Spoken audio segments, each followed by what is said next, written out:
February 8th, 1902, Volume 4, Meanings of the Passion of Jesus.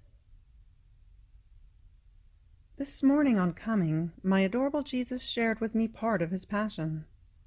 Now, while I was in suffering, in order to cheer me, the Lord told me, "My daughter, the first meaning of the passion contains glory, praise, honor, thanksgiving, reparation for the divinity.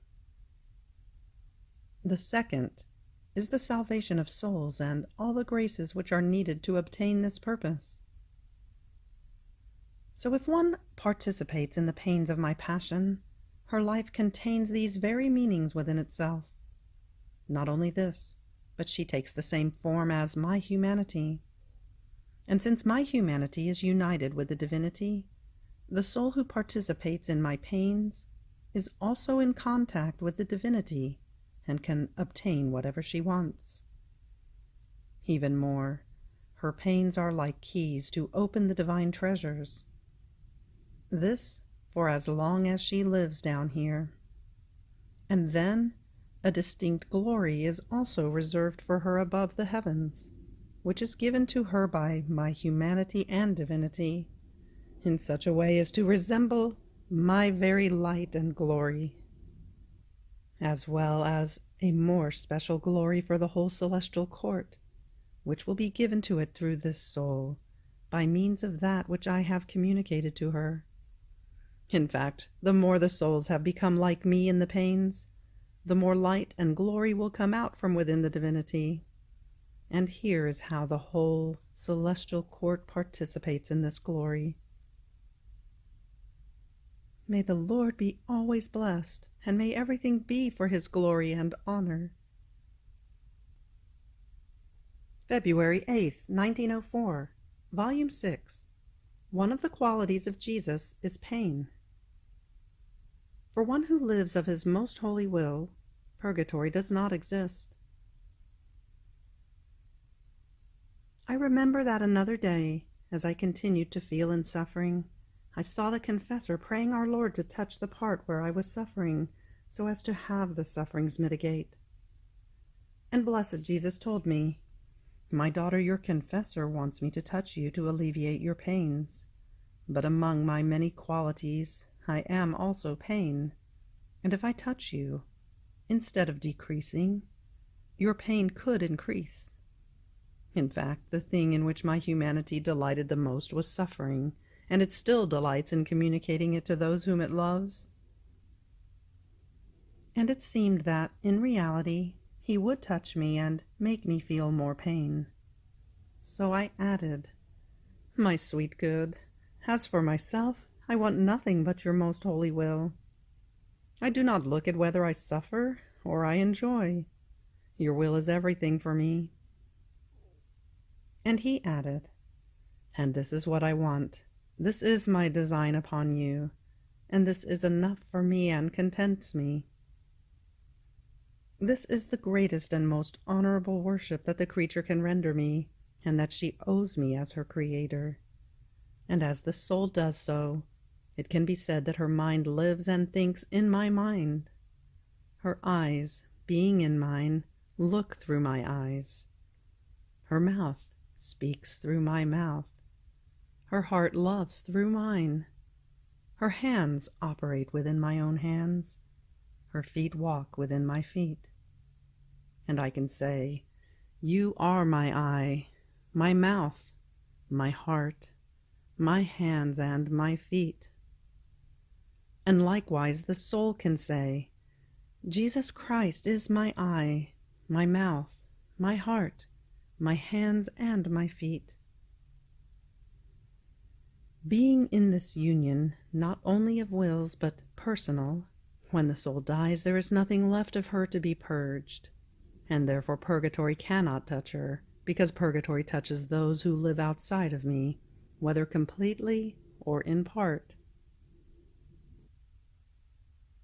February 8th, 1905, Volume 6. The characteristics of the children of God: love for the cross, love for the glory of God, and love for the glory of the Church. Continuing in my poor state of privation and of unspeakable bitterness, at the most he makes himself seen in silence. This morning he told me, "My daughter, the characteristics of my children are love for the cross, love for the glory of God, and love for the glory of the Church, to the point of laying down their lives. One who does not have these characteristics in vain calls himself my son. One who dares to say it is a liar and a traitor who betrays God and himself. Take a look into yourself to see whether you have them." And he disappeared. February 8th, 1911, Volume 10. Love renders Jesus happy. Luisa is the paradise of Jesus on earth. Continuing in my usual state, I spent about 6 days all immersed in the love of my blessed Jesus, to the point that, at times, I felt I could take no more, and I would say to Jesus, "Enough, enough, I can take no more." I felt as if I was in a bath of love that penetrated deep into the marrow of my bones. Now Jesus would speak to me of love and of how much he loved me, and now I would speak of love to him. The beautiful thing is that sometimes Jesus would not let himself be seen, and I, swimming in this bath of love, would feel the circle of my poor nature crack. I would lament to him, and he would whisper in my ear, "Love is I, and if you feel love, it is sure that I am with you." Other times, as I would lament, he would say in my ear, but all of a sudden, "Luisa, you are my paradise on earth, and your love renders me happy." And I, "Jesus, my love, what are you saying? Do you want to make fun of me? You are already happy because of yourself. Why do you say that you are happy because of me?" And he, "Listen to me carefully, my daughter, and you will comprehend what I am telling you. There is no created thing which does not receive life from my heart. All creatures are like many cords that come from my heart and have life from me. By necessity and naturally, everything they do is all reflected in my heart, be it even one movement. As a consequence, if they do evil, if they do not love me, they give me continuous bother. That chord resounds in my heart with sounds of displeasures, of bitternesses, of sins, and forms in it such lugubrious sounds as to render me unhappy on the part of that chord or life that comes from me. On the other hand, if it loves me and is all intent on contenting me, that chord gives me continuous pleasure and forms festive and sweet sounds, which harmonize with my own life. And on the part of that chord, I enjoy so much as to be rendered happy, and to enjoy my own paradise because of it. If you comprehend well all this, you will no longer say that I make fun of you. And here is what I would say about love, and what Jesus would say. I will say it with some nonsense, and maybe also disconnected, because the mind does not adapt itself completely to words. Oh, my Jesus, love are you. You are all love. And love do I want. Love I desire. For love I long. Love I supplicate, and love I implore of you. Love invites me. Love is my life. Love kidnaps my heart deep into the womb of my Lord. With love he inebriates me. With love he delights me. I all alone and only for you. You alone and only for me. Now that we are alone, shall we speak about love? Oh, please let me comprehend how much you love me, because only in your heart can one comprehend love. Do you want me to speak to you of love? Listen, my beloved daughter, my life is love. If I breathe, I love you. If my heart beats, my heartbeat says to you, love, love. I am mad with love for you. If I move, I add love for you. With love, I inundate you. With love, I surround you. With love, I caress you. With love, I dart through you. With love, I flash through you. With love, I attract you. With love, I nourish you, and sharp arrows I send to your heart. Enough, O my Jesus, for now. I already feel faint with love. Sustain me in your arms, enclose me in your heart, and from within your heart let me too give vent to my love. Otherwise I die of love. With love I rave, with love I burn, with love I make feast, with love I languish, with love I am consumed. Love kills me and makes me rise again more beautiful to new life. My life escapes me, and I feel only the life of Jesus, my love. And in Jesus, my love, I feel immersed, and I love everyone. He wounds me with love. He makes me ill with love.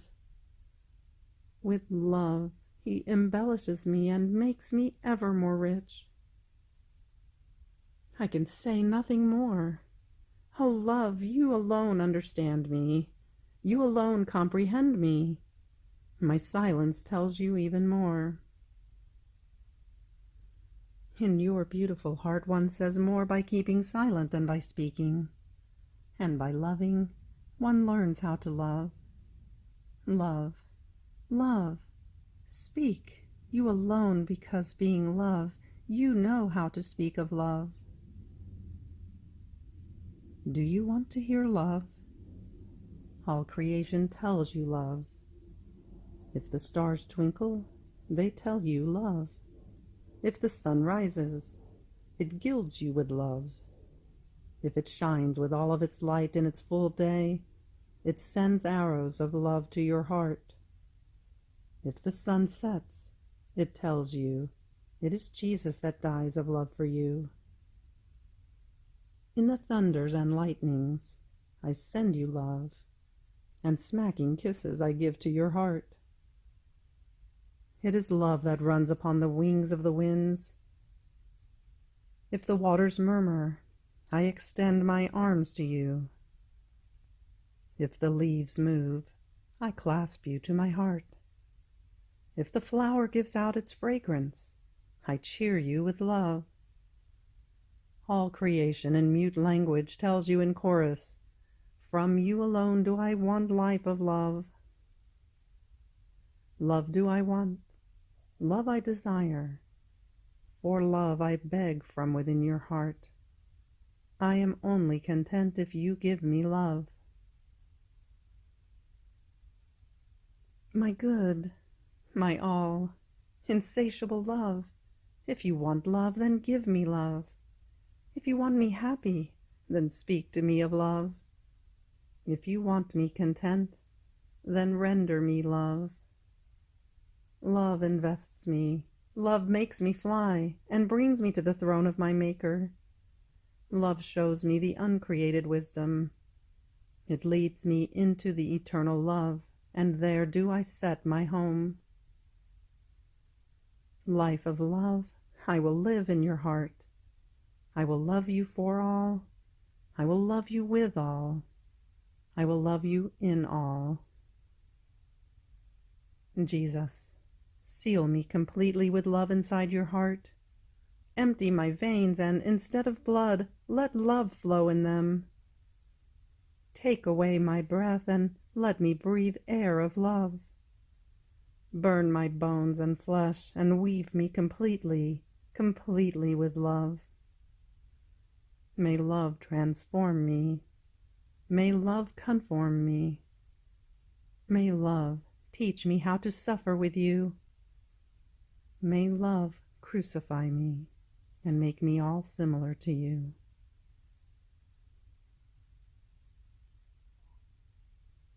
February 8th, 1915, Volume 11. Oblivion of ourselves is needed in order to occupy ourselves only with the salvation of others. The unity and the happiness of the three divine persons is in their will. Jesus wants to do the same with one who does his will in everything. I continue very afflicted because of the ways my always adorable Jesus uses with me, but I am resigned to his most holy volition. If I lament with Jesus because of his privations and his silence, he says to me, "This is not the time to think about this. These are childish fusses, and of very weak souls, who care about themselves and not about me, who think of what they feel rather than of what they have to do. These souls reek of human to me, and I cannot trust them. From you I do not expect this. I want the heroism of the souls who, forgetting about themselves, care only about me, and united with me occupy themselves with the salvation of my children, whom the devil tries to snatch from my arms with all his tricks. I want you to adapt yourself to the times, now sorrowful, now mournful, now tragic, and to pray and to cry together with me for the blindness of creatures. Your life must disappear and let my whole life permeate you.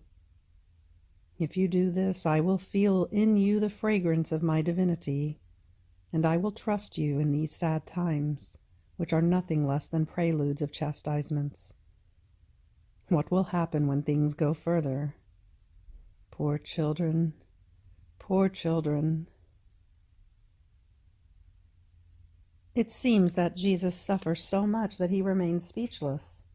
He hides more deeply than inside the heart, so as to disappear completely. When I renew my laments because of my sorrowful state, and I call him over and over again, telling him, "Jesus, don't you hear about the tragedies that are happening? How is it possible that your merciful heart can bear so much torment in your children?" It seems that he barely moves in my interior, as if he didn't want to be heard. And I feel inside my breath another panting breath, like a rattle. It is the breath of Jesus, because I recognize its sweetness. But as it refreshes me completely, it makes me feel deadly pains, because in that breath I feel the breath of all, especially of many lives dying in war. And Jesus suffers in an agonizing rattle. Other times it seems that he is in so much pain that he sends feeble moans, which would move the hardest hearts to pity. Then, as I was continuing my laments, this morning he came and said, "My daughter, the union of our wills is such that the volition of one cannot be distinguished from that of the other.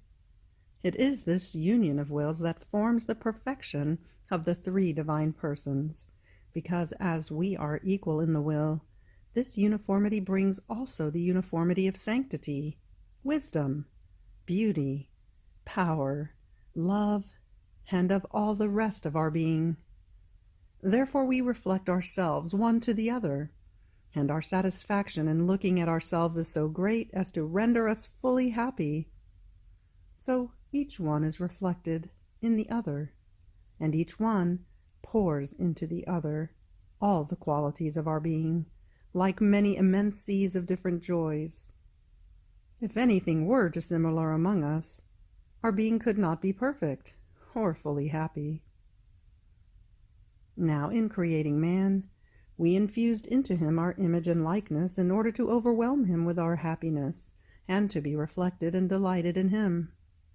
But man broke the first link of connection, the will, between himself and the Creator, therefore losing the true happiness. Even more, all evil swooped down upon him. So we can neither reflect ourselves nor delight in him. We can do it only in that soul who does our will in everything. In her we enjoy the complete fruit of creation.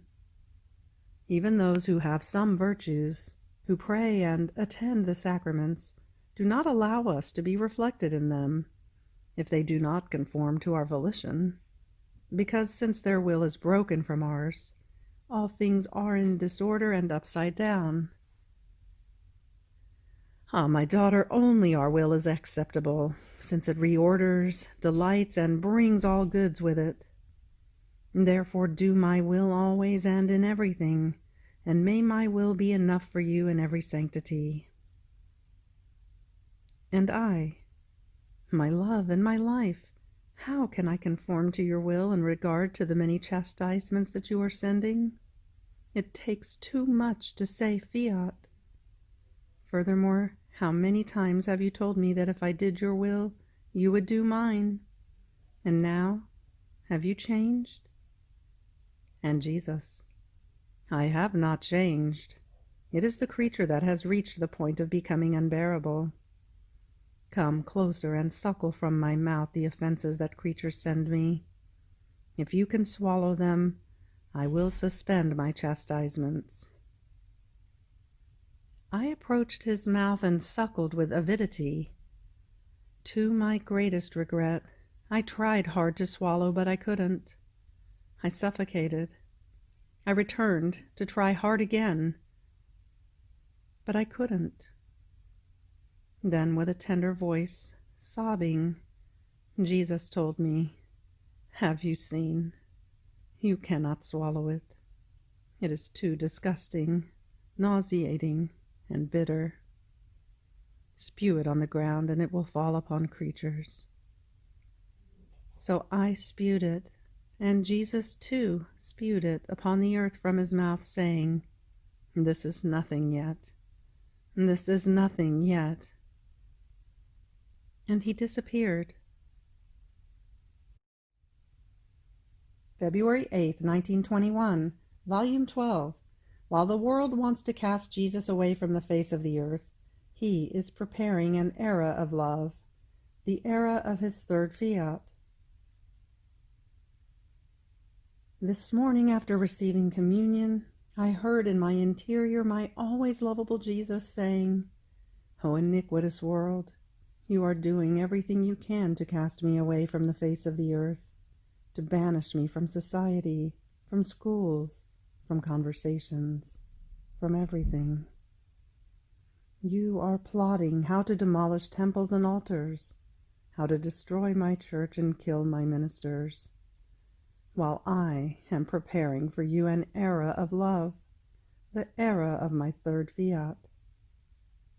You will make your own way in order to banish me, and I will confuse you by means of love.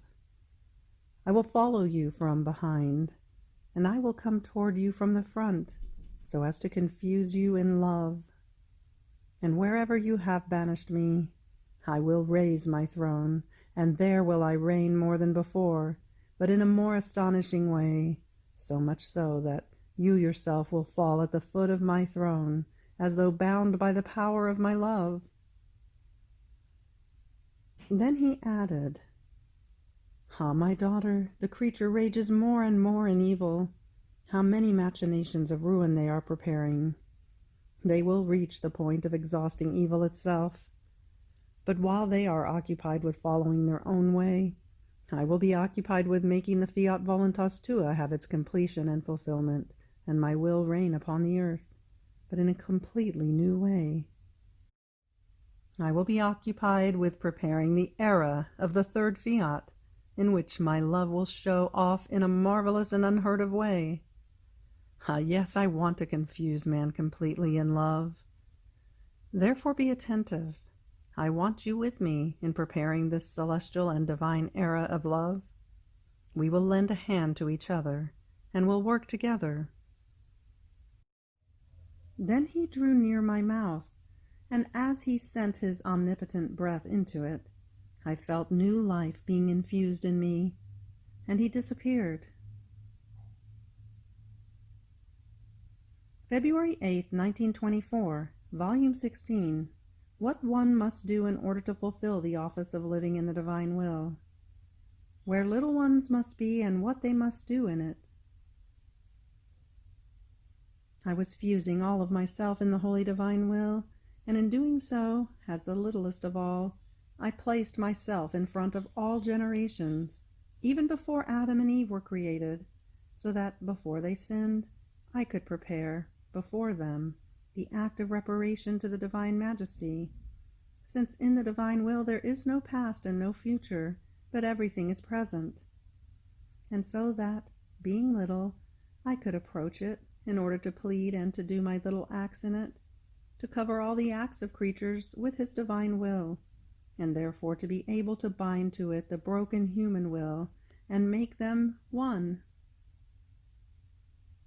Now, while I was doing this, my annihilation, my misery, and extreme littleness were such that I said to myself, instead of placing myself before everyone in the most holy will, I should rather put myself behind everyone, even behind the last man who will come, since I am the most abject and the most miserable of all. The last place is suitable for me. Now, while I was doing this, my beloved Jesus came out from within my interior, and taking my hand told me, "My little daughter, in my will the little ones must be before all, even more inside my womb.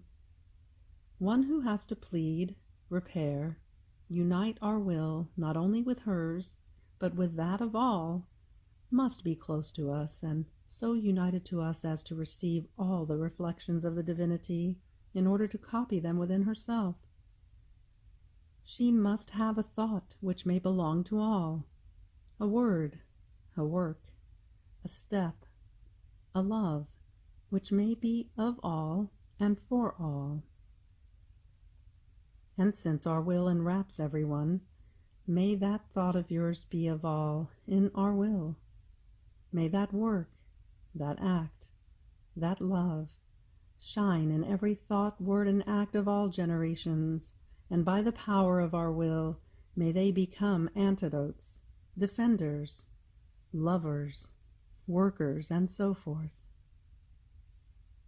If you knew with what love our celestial Father awaits you, and the joy, the contentment he feels in seeing you, so little, bring the whole creation onto his lap to give him the return of all, he feels the glory, the joys, the amusements of the purpose of creation coming back to him. This is why it is necessary that you come before all, and after you have come forth, you will turn your back within our will and go behind everyone. You will place them on your lap, and you will bring them all into our womb. And in seeing them covered with your acts done in our will, we will welcome them with more love, and we will feel more disposed to bind our will with that of the creatures, that it may return to its full dominion. Therefore, courage. Little ones get lost within a crowd, and therefore it is necessary that you come forward in order to fulfill the mission of your office in our will. In our will, the little ones have no personal thoughts or belongings, but everything in common with the Celestial Father. Therefore, just as all enjoy the sun, being inundated by its light, because it has been created by God for the good of all, in the same way, all benefit from the acts done by the little daughter of our will, which more than sun dart through all, so that the sun of the eternal volition may rise again with that purpose for which generations were created. Therefore, do not get lost within the crowd of your miseries, of your abjection, of self-reflections, but think only about your office of little one in our will, and be attentive on fulfilling your mission.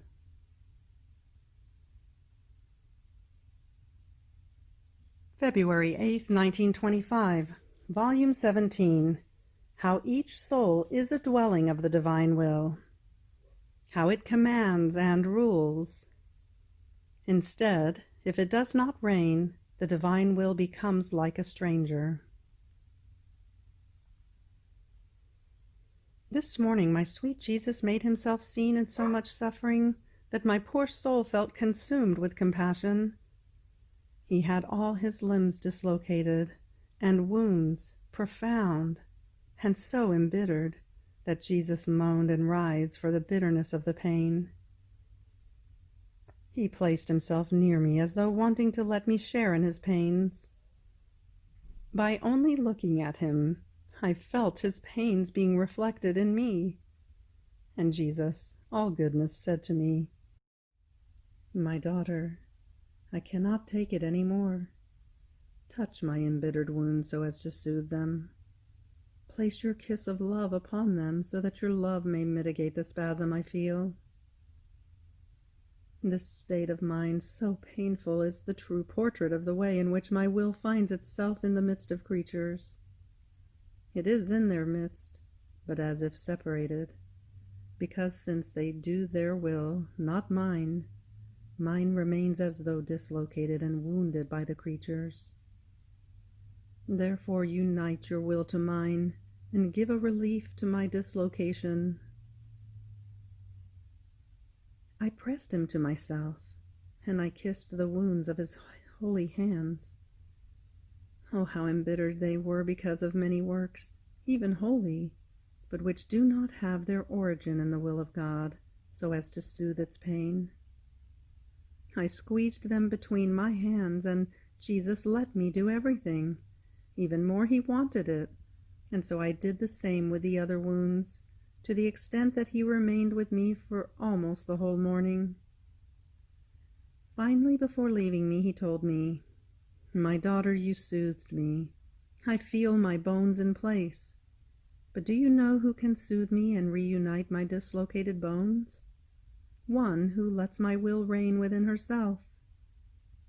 When the soul puts her will aside, giving it not even one act of life, my will acts as master in the soul's. It reigns, it commands, and it rules. It is as if it were in its own home, that is, in my celestial fatherland. So being at home, I act as the master. I dispose, I give of my own, because since this is my dwelling, I can place in it whatever I want, to make of it whatever I want, and I receive the greatest honor and glory that the creature can give me. On the other hand, one who wants to do her own will, she herself acts as the master. She disposes, she commands, and my will remains like a poor stranger, neglected and, at the occurrence, even despised. I would want to give of my own, but I cannot, because the human will does not want to give me its place. Even in holy things it wants to be the leader, and I can place nothing from my own. How uncomfortable I feel in the soul who makes her own will reign. It happens as to a father who goes to visit one of his sons who is far away, or to a friend who goes to another friend. As he knocks, the door opens, but he is received with coldness. He is left there in the first room.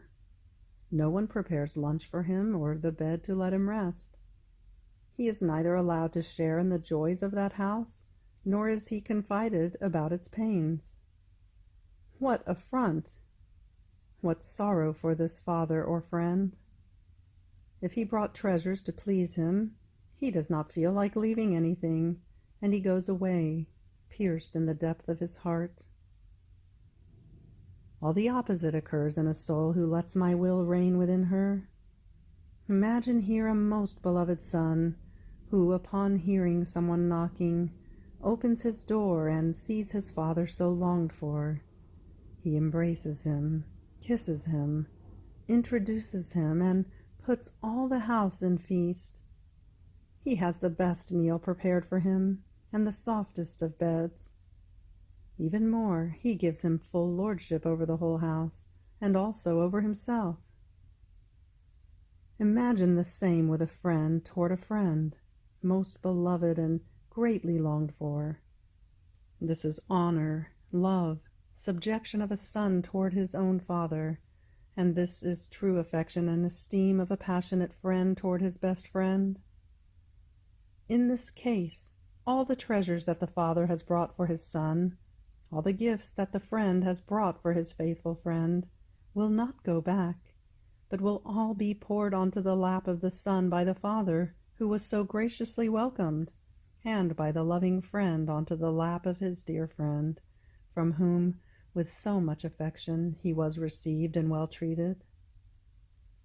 Such is my will. It comes from heaven in order to dwell within souls. Blessed is the soul who welcomes it and lets it reign. But miserable are the many others who do not want to welcome it, and do not want it to reign in them, leaving it outside like a stranger and a destitute. But my will does not leave. Even though they keep me like a stranger, I remain in their midst, waiting, in order to give them my goods, my graces, and my sanctity. February 8th, 1931, Volume 28. Accusations, Calumnies, Condemnation. How for God, wanting costs more than having the power. Effects of the wanted divine will, and effects of the permissive divine will. Round of chastisements that he will do across all nations. It has been some time since I wrote, because my poor heart, swollen with intense bitternesses, to the point of engulfing me completely in the gigantic and stormy waves of sorrow and profound humiliations, did not have the strength to put on paper one page, the most sorrowful of my existence down here. In the heat of my sorrow, I repeated more than once the saying of our Lord. I looked for a consoler amid so many pains, and I did not find one, a friend who would speak a word in my defense, and there was none. Even more, the one who should have sustained me and given me a breath of courage, I felt as changed, as if he were my cruelest enemy. Ah, yes, I can indeed repeat with my sweet Jesus, a pack of dogs surrounded me to tear me to pieces and devour me. I believe that the heavens have cried over my hard lot, as has my sweet Jesus cried with me many times. Oh, how true it is that only Jesus remains in sorrow and humiliations. The creatures can be around when everything smiles at us and brings us glory and honor, but when the setback happens, they flee and leave the poor victim alone and abandoned. Oh, my highest good Jesus, do not leave me alone in a period so sorrowful of my life. Either you remain with me or you take me with you. I feel drowned. My strength fails me. Oh, please help me. Help me, oh Jesus. And then what torments me the most are the very struggles that I have to go through with my sweet Jesus. Because of the printing of the divine will, they accuse me at the Holy Office of things that I do not know, either where they stay or where they are, and that are as far from me as heaven from the earth. I have lived in bed for 46 years. It can be said that I am a poor one buried alive. The earth I do not know, nor do I remember ever having any love of interest. My sweet Jesus has always watched over my heart, and has kept it in full detachment. May the Lord be always thanked. They have also maligned at the Holy Office the coming of the priest, who comes to call me to obedience in the state of my sufferings. Therefore impositions and prohibitions. So here opens a struggle with my beloved Jesus. I pray him to free me or to do everything himself, that is, making me fall into pains and freeing me when he pleases. And Jesus, all goodness, was saying, "My daughter, but do you think that I cannot do it? I can, but I do not want to." To me, wanting costs more than having the power. For me the power is nothing. In one instant I can make heaven and earth. In another instant I can destroy it. So great is the strength of my power. But destroying an act of my will, neither do I want it, nor can I. I would destroy the order of the acts of my will that, from eternity, are established by the divinity. I would go against my wisdom, against my own designs, against my love. I would not act as God, but as man, who easily changes depending on whether things are to his liking or disliking, and whether it pleases him. I am the immutable one. I do not mutate in the designs and acts that my holy divine will has established to do, and with highest wisdom. And then I would not act as God only because they wanted to accuse you of awful calumnies, making use of their authority and wicked perfidy to the point of getting to the holy office, because one gets there when an evil reaches the excess, and no other authority can remedy it, and from this alone is seen their highest perfidy. I should change my designs and the ways that for so many years I have had over you? Oh, if you knew what sorrow they gave to my heart, such that, unable to bear the torment, I am forced to strike all those who have contributed to such an awful accusation. And do not think that I will do it on this very day. In time and circumstance, my justice is arming its arm against them. No one will be spared. The sorrow they gave me is too great. And I, my love, if you let me fall and do not help me to free myself, what shall I do? You do not want to change your ways that you have had over me? And if the authorities who want otherwise do not want to surrender to what you want, what shall I do? At least assure me that you take me to heaven, and you, I, and they will all remain content. Don't you see in what a maze they put me? I am the accused one, the condemned one, as if I had become the most wicked creature that exists upon earth, and a curse hangs over my poor existence. Jesus, Jesus, help me, do not abandon me, do not leave me alone. If all have been so barbarous as to leave me, He will not do this to me. Isn't it true, O Jesus?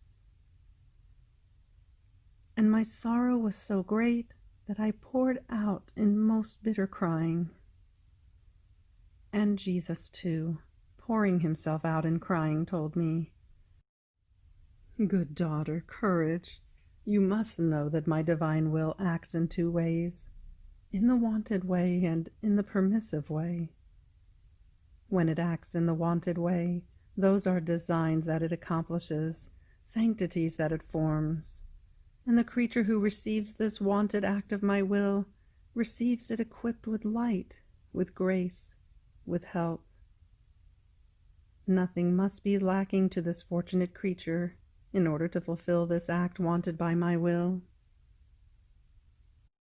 On the other hand, when it acts in the permissive way, and this happens when the creatures, with the free willing of the will that they have, try to bind the hands of the Omnipotent One, as in this that they want from you, wanting to change things to their own way, and not as I, with so much love and for the good of all, have disposed up to this day, and they force me to act in a permissive way.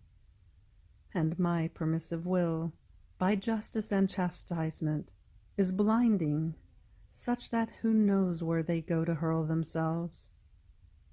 Therefore I will act with my permissive will. Since they do not want it in the way wanted by me, I will keep you suspended from the state of victim, and my justice, not finding its prop, will pour itself out freely against the people. I am doing the first round across all nations, so much so that very often I suspend you from the state of victim, because I see you too embittered, because of me, and because of what they want. and of so much perfidy that they have had against you. And in seeing you so embittered, I don't have the heart to cast you into your usual state of pains that you with so much love received, and I with even greater love communicated to you. Therefore I move forward, but if you knew my sorrow. And in my sorrow I keep repeating, human ingratitude, how horrendous you are. And I am about to start the second round of chastisements across all nations, repeating earthquakes, mortalities, unforeseen phenomena, evils of every kind, such as to strike terror and fright. The chastisements will swoop down like thick fog over the peoples, and many will remain naked and starving. And when I have completed the second round, I will do the third, and where the chastisements will rage more, there will the wars and revolutions be more fierce. My daughter, what I recommend to you, patience. Oh, please do not give me the sorrow that your will be opposed to mine. Remember how many graces I have given you. How much love have I not had for you in order to win your will, to make it my own? If you want to make me content, assure me that you will never, never do your will. And while I assured Jesus that I never want to do my will, the present circumstances are so many that I live with a continuous fear that poisons me continuously, that I might incur in the great disgrace of not doing always the divine will. My God, what pain, what torment for my poor heart! More so because of my inconstant state, as I spend days without falling into the state of sufferings, and then I am tortured that Jesus has left me. I will no longer have the good of seeing him, and in my sorrow I keep repeating, "Goodbye, O Jesus. We will no longer see each other. Everything is over." And I cry over he who was for me more than my own life, and I go through 2 or 3 days in these tortures. And when I am persuaded that I will no longer fall into that state of pains, then Jesus all of a sudden surprises me and makes me fall into sufferings, and then I am tortured. What shall I do in order to obey? So in one way or another, I feel such sadness and bitterness that I myself do not know how I can continue to live. And in my sorrow, I hope that my sweet Jesus will have pity on me and will take his poor exiled one into his celestial fatherland. Only I pray you, O Jesus, to put an end to the storm. With your power command that it be calmed, and giving light to those who have provoked it, may they know the evil they have done, that they may use it in order to sanctify themselves. End of February 8th. Fiat.